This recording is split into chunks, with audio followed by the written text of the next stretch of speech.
Hi, it's me, Shakti Sundari, and I'm live with you back in the Japanese water garden where I did my very first Facebook Live broadcast on the Radiance Sutras. So I'm conscious that I don't have very much battery life left on my phone, so I'm wanting to get straight to the point but not feel rushed at the same time. Also aware that it's a busy Sunday, so people may come past, but that's fine. So the Radiance Sutras, Yukti verse 8 is where we're at today, and I'm really looking forward to sharing with you again. So I'm going to read from the Sanskrit first. Tayar puryashu murda antam bhangtva brukshepa setuna nirvikalpa manas kritva sarva udve sarva ga udgama. Again. Taya purashu murda antam bhangtva brukshepa setuna nirvikalpa manas kritva sarva udre sarva ga udgama.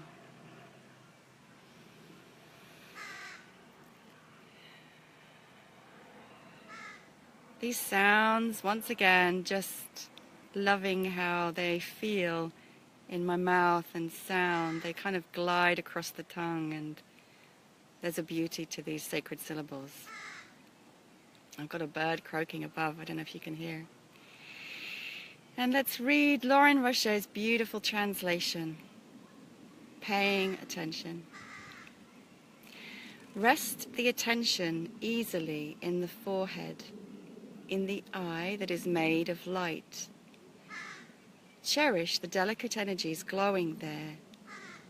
Allow attention to inquire upwards into the radiant space above the head. The small self enters delicious omnipresence. This it remembers and knows as its truth. Gradually, the luminosity of that truth fills the body to overflowing as it rises through the crown of the head into a shower of light.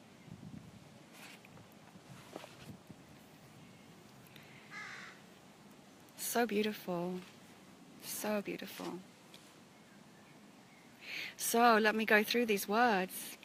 Rest the attention easily in the forehead, in the eye that is made of light. So this is a reference to our third eye, our Arjuna Chakra, energy center that is located right here, just between and slightly above the eyebrows. In this place, in yogic and tantric philosophy, is associated with our connection to a much vaster consciousness than our ego mind. So connecting us to intuition, to insight, to the universal mind, to cosmic consciousness, to psychic understanding and knowing, not just the thoughts of the conditioned ego mind. Cherish the delicate energies glowing there. So our guidance for this meditation today is simply to bring our attention back and back and back to our third eye. You know, in Kundalini Yoga, again, in my practice, when I'm teaching often, throughout the class, the guidance is to have the eyes closed and focused up here at the Arjuna Chakra, at the third eye or the brow point. And that is because when we bring our attention here, we immediately bring ourselves into a deeper meditative state. We transcend the small, crazy monkey mind. Allow attention to inquire upwards into the radiant space above the head. So Arjuna Chakra is your sixth chakra, and here the crown connects us to the divine light, to the cosmic consciousness, to source, whatever you wish to call that.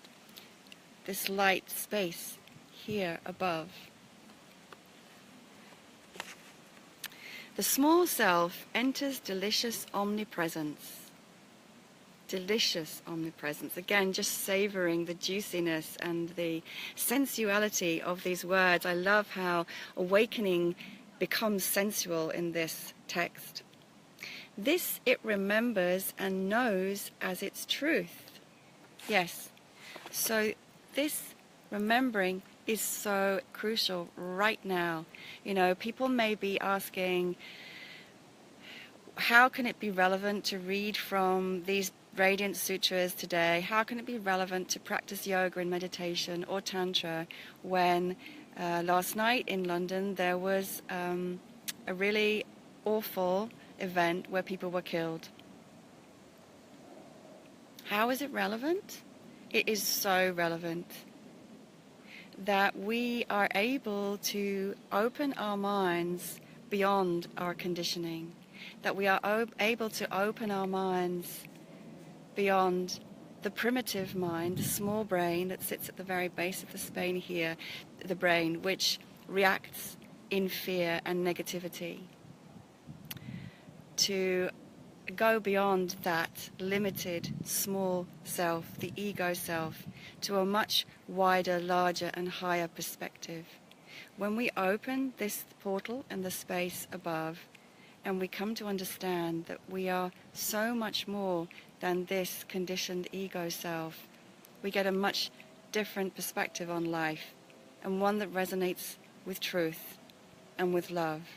And that is what is needed right now, this quality of awareness, this quality of higher perception, deeper understanding, aligned with love, with source energy.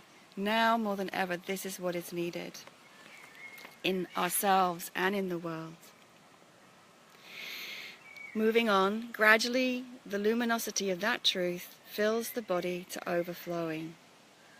So allowing this light, the light of the divine, to enter through your crown and fill your body and fill your being and allow it to radiate out through you. My own personal practice very often in the morning is I simply sit in stillness. I connect to the earth beneath and I connect to the sky above, and I allow my crown to open, and I can literally feel the energies of a higher consciousness entering my being from above. And it's a very beautiful feeling. I don't need to do anything apart from open and bring my focus there. Gradually, the luminosity of that truth fills the body to overflowing as it rises through the crown of the head into a shower of light. So we have that beautiful image, the energy coming down into our being, this truth, consciousness coming into our being, filling our whole bodies, and then radiating back up and out and showering down and all around us. I invite you to play with this meditation today, to concentrate on your Arjuna Chakra. Take your attention there, notice any subtle flow of energy, and then experience or explore what might happen as you consciously open the crown to source above, to the light above, and allow it to fill your entire being. Clear the mind, clear that monkey mind, clear the reactive primitive mind that may be going to thoughts of fear and reactivity, and allow the bliss of truth to enter your being and your heart. Thank you for watching and being with me again this morning, and I'm looking forward already to reading more of the Radiance Sutras with you tomorrow. Sat Nam.